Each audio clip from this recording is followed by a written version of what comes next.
give St. John's a lot of credit. They hadn't been playing the way they wanted to. You know, they have lost a couple in a row. I thought we faced a very desperate team today, and you can feel the energy that was in the building coming in. You know, not having one of their primary guys out, in my opinion, helped them, all right, because I think the rotation was shorter. I think everybody that stepped into the game, I thought that was a complete team effort.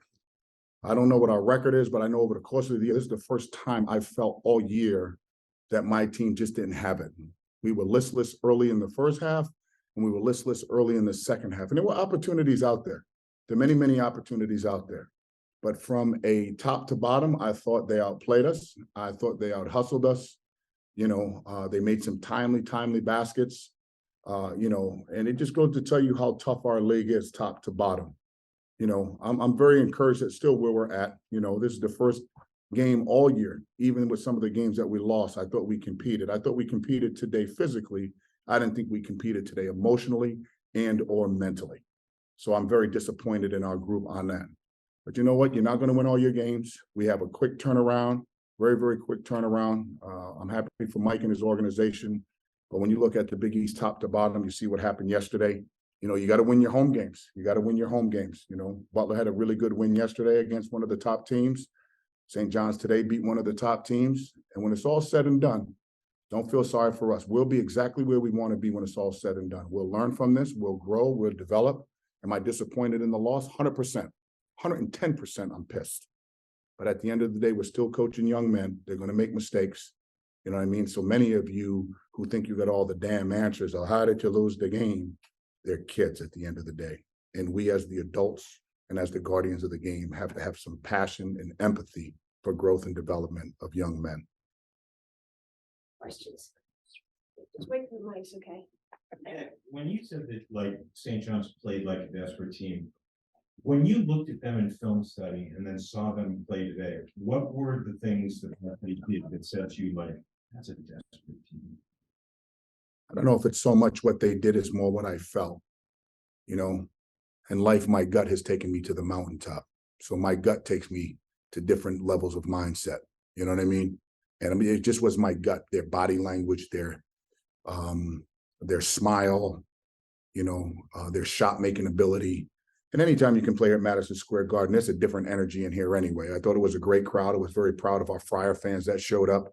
You know, I feel awful that we lost the game because we had so many supporters here. It was just a gut feeling. Great question, but more gut than what I saw. Here. It was so you play like 10 guys right out of the chute. Was that more like you were trying to find that combination to maybe find left layer? So when we got to that, and I think it worked, it was more we were lacking energy and enthusiasm early. You know, I thought we were listless, you know, so you're trying to find a different combination that would just bring you some energy and enthusiasm. Again, you don't have to be the most talented player on the floor to impact winning. And I thought trying to rotate different energy in allowed us to get back into the game, whether it was a 2 or 4 point game at halftime. I think we were down 14 or 15 or whatever it was. It allowed us to get back into the game. So I was proud of our men for that. Somebody get him. Coach, Noah Locke and Jared Bynum only had 2 baskets each. Did you, after Noah Locke, assuming torched St. John's last time in your building, did you see anything out of St. John's that they kind of made it an emphasis to take your shooters out of the game? I don't know if they took, I think we took ourselves out the game, you know. I don't know what your eyes saw, son, but we had wide open shots that didn't go down. I don't think St. John's did anything different at all defensively. Was they a little bit more conscientious of where he was? Possibly. But the shots that we got, I thought are shots that we've made. Again, when the ball's not going in like that, it's going to look like the defense, you know, are world beaters. But I thought we got shots that we normally make. They just didn't go down. Hey, Coach, you guys took a season high 72 shots today. It seemed like you were pushing the tempo at some point. Was that the game plan to try to get St. John's back and go fast, or that's just the way the game went? Well, part of that is we had 20 offensive rebounds. That was the disappointing part. I don't know how many points we ended up with, but if you have 20 offensive rebounds, you should be scoring in the mid to high 70s or low 80s. You know, again, we had many opportunities at the rim. The ball just didn't go down. Right here, Raj. Thank you.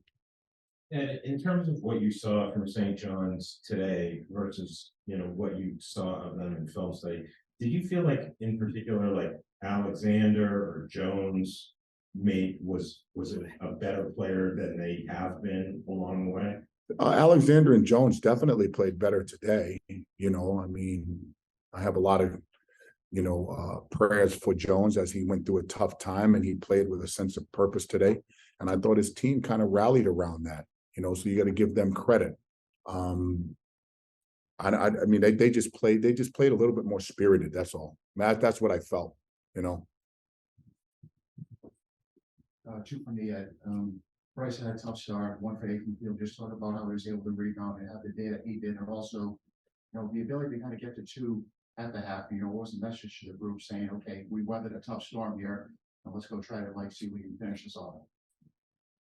What did I talk to the guys about halftime with? I said, we're where we want to be. We didn't play our best, yet it's a one possession game. We know these games in the league come down to 1 or 2 possessions. If you're looking around college basketball, that's what it's mostly coming down to. I think if Bryce is getting a little frustrated because it's a lot of contact that he's drawing and a lot of contact. I do think he is a top 1, 2, 3 player in our league, if not the country, with his versatility. So we had to play through some frustration, and we did. Just hopefully he can, keep his mindset right and try to bounce back as we prepare for Creighton. One more question.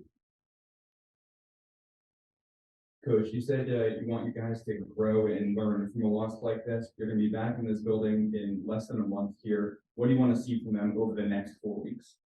Well, I want us to win on Tuesday. That's the thing that we can control next. For us to have an opportunity to play here, to play in the Big East tournament, there's no greater tournament in the world that presents, that has the energy, enthusiasm, fan support, history. There's a lot of other conferences that probably have okay tournaments. The Big East tournament is arguably the greatest ever, in exclamation points. When you have all these teams battling, I think it brings communities together. It brings alumni base together. It brings this city together. The noise, the music, the bands. So there's not another conference in America that can compare to what the Big East tournament does, because it's held right here in this building. And we hope that it stays here for eternity. Okay, good. Thank you, Coach. Thank you.